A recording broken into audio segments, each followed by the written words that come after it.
There are residents in Hoover not singing the same tune regarding proposals there. Yeah, so those against the expansion proposal at the preserve making their voices heard today with a rally expressing their outrage. Yeah, I want to get out to WVTM 13's Gladys Batista joining us live tonight. Gladys, what are some of the biggest concerns that residents have with these plans? Well, Ian, Brittany, safety concerns, environmental concerns are just a couple of the concerns that residents have. That's why they say they got together today to send their message to that development company. A show of support in the Hoover community of the preserve, as more than 36 residents of this area, like Jim Keller, gathered Sunday to say no to proposed development and preserve the preserve. They're trying to do something that's new urbanism, cool and exciting. If we wanted to move in a cool, exciting place, we could have moved to the middle of the city.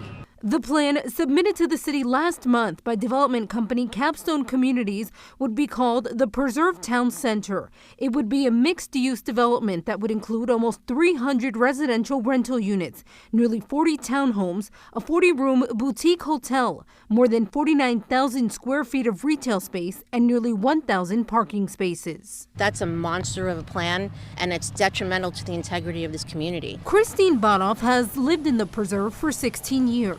We were promised some sort of infrastructure within the preserve, but it was not 300 apartments. An online petition she started against the plan now has more than 4,200 signatures. They're from people in the preserve and our outlying communities.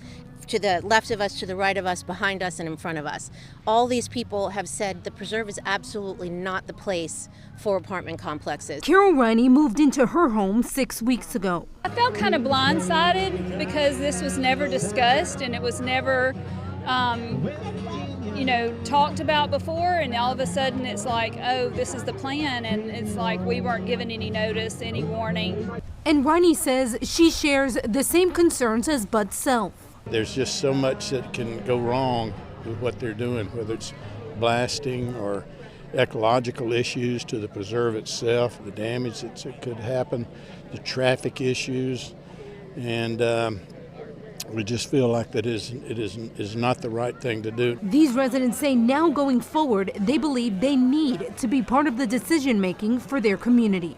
When they decide to open up the process and allow us to engage in communication in an open way and produce the best outcome and best results, that opens the possibility for everybody to get a success. Now, the plan was supposed to go before Hoover's Planning and Zoning Commission, but the development company withdrew it. No word yet on if they will resubmit it. For now, I'm Gladys Batista. I'll send it back to you guys.